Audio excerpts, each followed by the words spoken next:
Hello friends, welcome to our YouTube channel लालगू education. आज हम पढ़ेंगे मैथमेटिक्स क्लास 11 चैप्टर 1, जिसका नाम है sets. So what is set? Set is well defined collection of object. किसी भी ऑब्जेक्ट के कलेक्शन को, एलिमेंट्स के कलेक्शन को हम सेट कहते हैं, है ना। अब एलिमेंट्स क्या होंगे? जैसे नंबर्स हो गए, वर्ड हो गया, अल्फ़ाबेट हो गया, इन सबको हम ऑब्जेक्ट या एलिमेंट कहते हैं ना। अब हम मैथ्स पढ़ रहे हैं तो हम सेट को मैथमेटिकली कैसे रिप्रेजेंट करेंगे? So mathematical representation of set. Set is always represented by capital letters. हम हमेशा सेट को कैपिटल लेटर्स पे ही डिनोट करेंगे, like A B C D and so on. Okay, and the members of set और elements of set और objects of set are represented by small letters a B C d. Set के अंदर जो elements होंगे उनको हम a B C d small letter से denote करेंगे। अब क्योंकि हम मैथ्स पढ़ रहे हैं तो हम हमेशा होल सेंटेंस तो लिखेंगे नहीं कि A is the member of set A और B is the member of set A. हम हमेशा उसको शॉर्ट लिस्ट करके लिखेंगे। तो to short list it is we use a symbol epsilon. Epsilon, okay, epsilon. It is a Greek symbol. It is use to denote the phrase belongs to. हम belongs to बोलने के लिए ये use करेंगे। अब एक एग्जांपल देखते हैं। A is equals A is the set and A E I O U be the element in vowels of English alphabet. So we can write that A belongs to A. A element belongs to set A. B element does not belongs to set A. A is the member of set A and B is not a member of set A. Okay. Next form to mathematically represent is roster form. In roster form, all the elements of a set are listed. The elements are being separated by commas and are enclosed within brackets, that is curly bracket. Okay. In roster form, all the elements are of a set are listed. हम हर एक element को कर्लियर bracket के अंदर लिखेंगे और उनको comma से divide करेंगे। अब जैसे कि मैं बोल रहा हूँ कि set of all natural number, तो हम जानते हैं कि let A B the set and curly bracket बनाया 1 2 3 एंड सो ऑन। ये अपन ऐसे कॉमा सेपरेट करेंगे और कर्लियर ब्रैकेट में लिखेंगे। एक चीज़ और, it's very important, we always write set in curly bracket. हम हमेशा सेट को कर्लियर ब्रैकेट में ही लिखेंगे ये। ओके, एक एग्जांपल देख रहे हैं। Set of all even positive integer less than 7। Set of all even positive integer less than 7। Let V be the set, then the even positive integer less than 7 will be 2 4 and 6 separated by commas and right in curly bracket. Okay, next form is set builder form.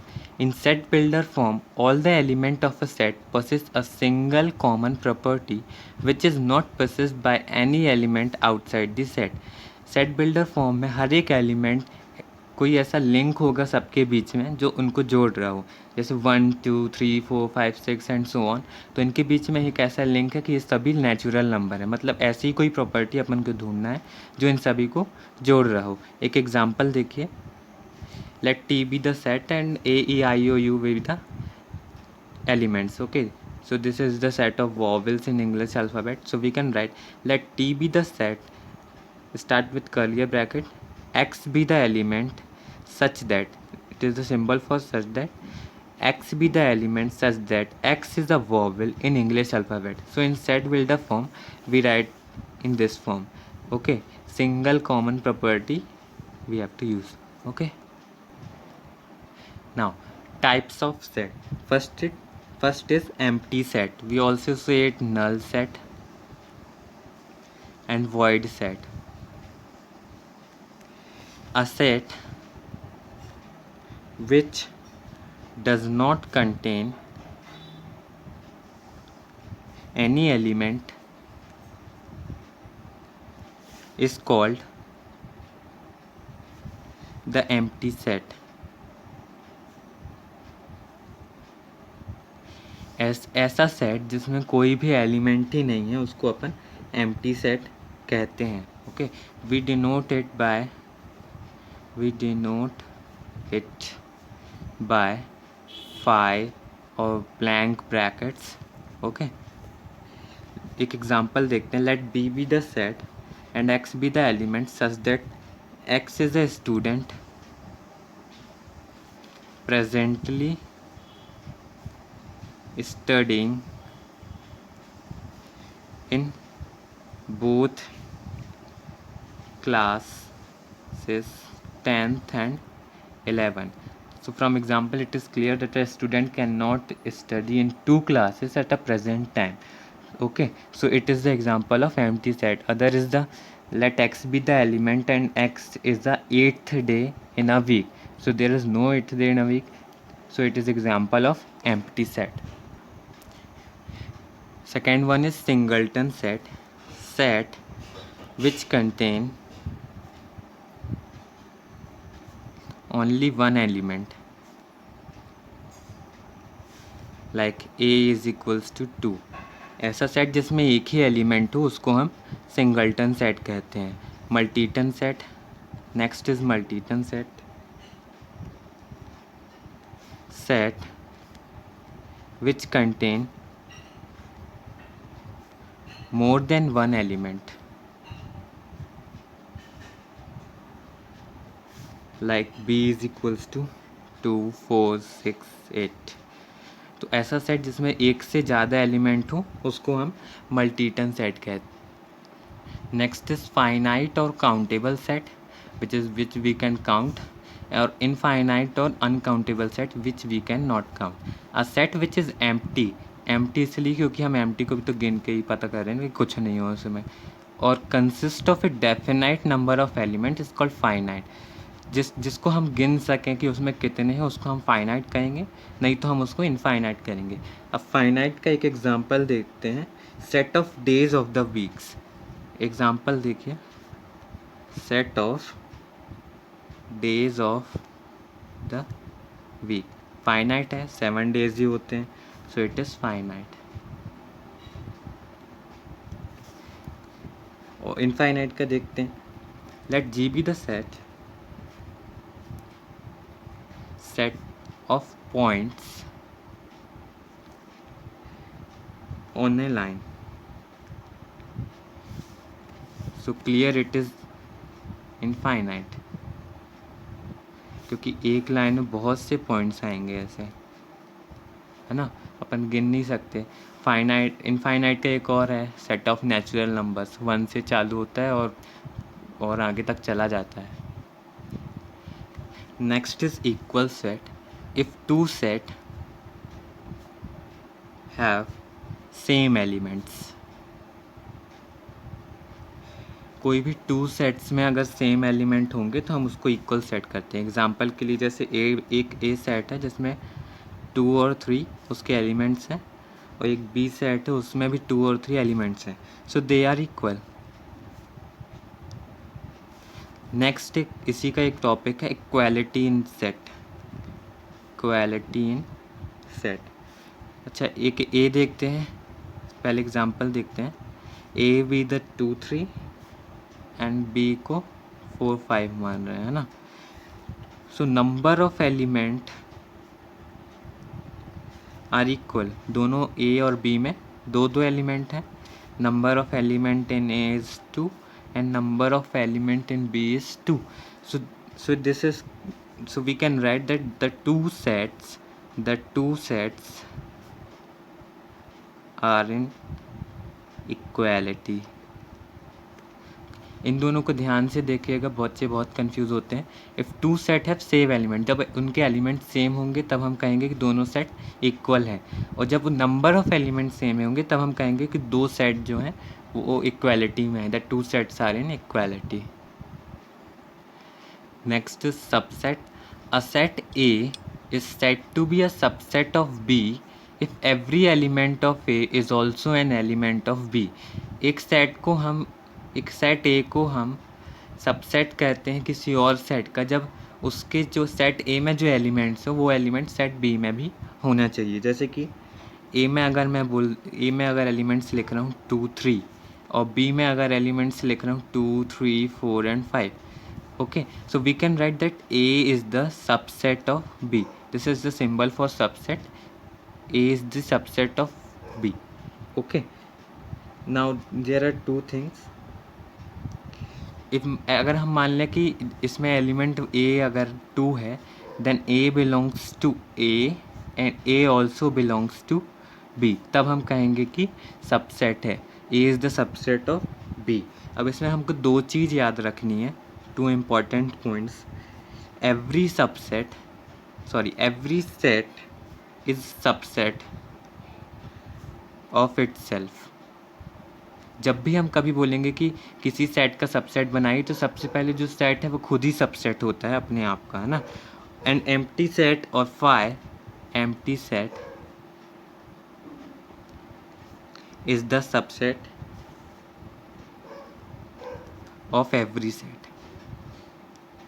अब मैं अगर बोलूँ एक ए element है जिसमें 1 2 उसके elements हैं, तो मैं बोलूँ इसके सबसेट्स बनाइए, तो अपन सबसेट्स में लिख सकते हैं let B be the subset. सबसे पहले तो फाई होगा उसका एक, 1 सिंगल, 2 सबसेट होगा, और क्योंकि every set is the subset तो ये उनके सबसेट बन जाएंगे, ठीक है। 8th है सुपर सेट। पहले एग्जांपल देखते हैं। A is equals to 2 4 6 and B set में उसके एलिमेंट्स हैं 2 4 6 8। तो अभी अपन ने सबसेट, पहले तो अपन ऐसा लिख सकते हैं A is the subset of B, पर अपन लिख सकते हैं इसको ऐसा भी लिख सकते हैं कि B is the super set of A because it has one more element 8। B में क्योंकि 8 एक एक्स्ट्रा एलिमेंट है, तो हम कह सकते हैं कि B is the super set of A. Okay, next is power set. The collection of subsets of a set A is called the power set of A. किसी भी एक ए जो सबसेट है उससे जितने सेट बन सकते हैं हम उसको कहते हैं पावर सेट। एक एग्जांपल देखते हैं। Let D be the set and 1 2 be the element. अगर मैं बोलूँ इसका पावर सेट बनाई, तो so power set of D will be, सबसे पहले तो 5 बनता है और सेट खुद ही सबसेट होता है, single element 1 and 2. Okay, so this will be the power set of D. Next is universal set.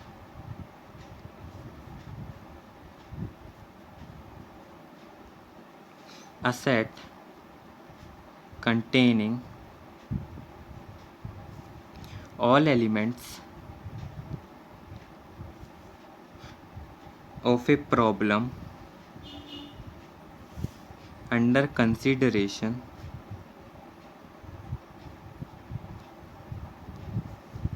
is called universal set. It is denoted by big U. Okay, a set containing all elements of a problem under consideration is called universal set. It is denoted by big U. Okay, अगर हम जो भी problem कर रहे हैं, मतलब किसी भी प्रॉब्लम रिलेटेड इश्यू, उससे जो प्रॉब्लम अंडर कंसिडरेशन होगा, अब जैसे मैं बोल रहा हूँ कि कपड़ों का अगर कर रहे हैं कुछ अपन स्टडी में, तो जो कपड़ा होगा वो उसका यूनिवर्सल सेट होगा, जितने भी इस वर्ल्ड में कपड़े होंगे उसके यूनिवर्सल सेट कहलाएगा ना। तो एक एग्जांपल और है। In human population study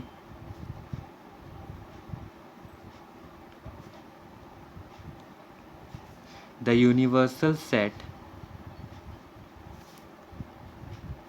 consist of all the people in the world. Okay, अब हम देखते हैं इंटरवल क्या होता है। तो इंटरवल का मीनिंग होता है रेंज, किस रेंज पे वैल्यू लाई करेगी, और एक और मीनिंग कि जो x की वैल्यू है वो कितने रेंज में lies in which range. Okay, there are two types of interval, open and closed interval. Open and closed interval ना, ओपन को हम ऐसे डिनोट करते हैं और क्लोज्ड को हम ऐसे डिनोट करते हैं। ओके, तो देखिए ओपन इंटरवल, जैसे मैं ए और बी ले रहा हूँ ऐसे, ओपन इंटरवल के लिए ए एंड बी, तो अपन इसको लिख सकते हैं कि एक्स जो है वो बिलोंग करेगा ए से बी में। इसका ओपन इंटरवल में क्या होता है कि हम एंड पॉइंट्स को इंक्लूड नहीं करते हैं, and points are not included. मतलब x जो है वो a से बड़ा होना चाहिए और b से छोटा होना चाहिए, कभी a और b के बराबर नहीं होना चाहिए, है ना। और क्लोज्ड इंटरवल में हम एंड पॉइंट को इंक्लूड करते हैं। क्लोज्ड इंटरवल में हम एंड पॉइंट्स को जो है इंक्लूड करते हैं। जैसे ये जो x है वो इस x की वैल्यू जो a के बराबर भी हो जाती है, मतलब greater than equal to a and less than equal to b, इन दोनों की बराबर भी हो सकती है। हम एंड पॉइंट्स को इंक्लूड कर सकते हैं, एंड पॉइंट्स आर इंक्लूडेड, है ना। अब एक मिक्स्ड इंटरवल का केस देखते हैं। जैसे कि अगर a में जो है ओपन इंटरवल है और b में अगर क्लोज्ड इंटरवल है, तो सो वी कैन राइट कि x जो है वो a से बड़ा होना चाहिए और b से छोटा और बराबर होना चाहिए, है ना। तो ऐसा लिख सकते हैं। अब जब a में क्लोज्ड इंटरवल होगा वो b खुला होगा, तो अपन उसको लिख सकते हैं कि x जो है वो a के बराबर और उससे बड़ा होना चाहिए और b से छोटा होना चाहिए। मतलब a को इंक्लूड करेंगे, b को नहीं करेंगे, और इसमें a को इंक्लूड नहीं करेंगे, b को करेंगे, ठीक है। और इन्फिनिटिव अगर केस आता है, जैसे माइनस इन्फिनिटिव, क्योंकि नंबर लाइन में अगर अपन देखते हैं ऐसे नंबर लाइन बनाए तो इस तरह नंबर लाइन बनाए तो इस तरफ माइनस इन्फिनिटिव होगा और इस तरफ इन्फिनिटिव होगा। हमेशा दोनों तरफ के इन्फिनिटिव में हम ऐसे ओपन इंटरवल यूज़ करते हैं, क्योंकि इन्फिनिटिव की हमको वैल्यू ही नहीं पता कि क्या है वो एक्चुअली, इसलिए उसके साथ ओपन कि हम इस वैल्यू को, जो आखिरी वैल्यू होगी हमें जो नहीं पता है, उसको इंक्लूड नहीं कर रहे हैं, उसके पहले तक की कर रहे हैं। और सेम हियर ऐसा ही होगा। मैं एक एग्जांपल आपको बताऊं, जैसे कि यहाँ 1 से इतने में मेरे को चलना है, तो और ये ठीक है, तो मैं इसको डायरेक्ट लिख सकता हूँ। अगर मैं 1 को इंक्लूड कर रहा हूँ तो 1 में क्लोज्ड लगा के और इन्फिनिटिव वाले में ओपन ही लगाऊंगा, है ना। अब इस साइड के लिए भी अगर मैं इतनी वैल्यूज़ को देख रहा हूँ, हमारी एक्स की रेंज यहाँ आ रही है, तो हम माइनस इन्फिनिटिव में ओपन लगाएंगे और 1 में क्लोज, क्योंकि हम अगर मैं इसको इंक्लूड कर रहा हूँ, अगर नहीं कर रहा होता तो यहाँ भी अपन वैसे ही ब्रैकेट लगाते, ठीक है। अब इसको नंबर लाइन में अगर हम समझें तो ओपन इंटरवल का केस देखते हैं। अगर हम ऐसा सर्कल बना रहे हैं तो हम उसमें क्या करेंगे कि उस पॉइंट को इंक्लूड नहीं करेंगे, उस सर्कल को डार्कन कर रहे हैं तो उस पॉइंट को भी इंक्लूड करेंगे, है ना। तो देखिए ए और बी में दोनों में ही ओपन है, और ए और बी अगर नंबर यहाँ है नंबर लाइन में तो दोनों में ओपन इंटरवल का है, ठीक है। क्लोज्ड वाले में देखिए ए और बी, तो दोनों को हम डार्कन कर देते हैं कि ये दोनों वैल्यू भी हम ले रहे हैं। मिक्स्ड वाले में देखते हैं, है ना। तो देखिए ए का ओपन एंड बी का क्लोज्ड, और सेम हियर अगर ऐसा हो जाए तो ए का क्लोज्ड एंड बी का ओपन, है ना। एक एग्जांपल इसका अपन देखते हैं। Let x belongs to R -4। अब हम इसको इंटरवल में कैसे लिखेंगे, है ना। तो देखिए x जो है इक्वल टू 6 है और उससे छोटा है, मतलब कि एक 6 को हम इंक्लूड कर रहे हैं, है ना। तो 6 वाले में अपन क्लोज्ड इंटरवल का उपयोग करेंगे, है ना। और -4 से जो है x बड़ा है पर उसके बराबर नहीं, मतलब एंड पॉइंट, इसका जो स्टार्टिंग पॉइंट है हम उसको इंक्लूड नहीं कर रहे हैं, तो -4 में अपन ऐसा लिखेंगे। सो ये इंटरवल का एक एग्जांपल हो गया कि कैसे लिखेंगे सेट को, ठीक है। आज के लिए इतना ही। मिलेंगे अगले वीडियो में जिसमें हम बात करेंगे Venn diagram and operation of set पे। अगर आपको हमारा वीडियो पसंद आया हो तो प्लीज़ वीडियो को लाइक करिएगा एंड चैनल को सब्सक्राइब कीजिएगा। Thank you.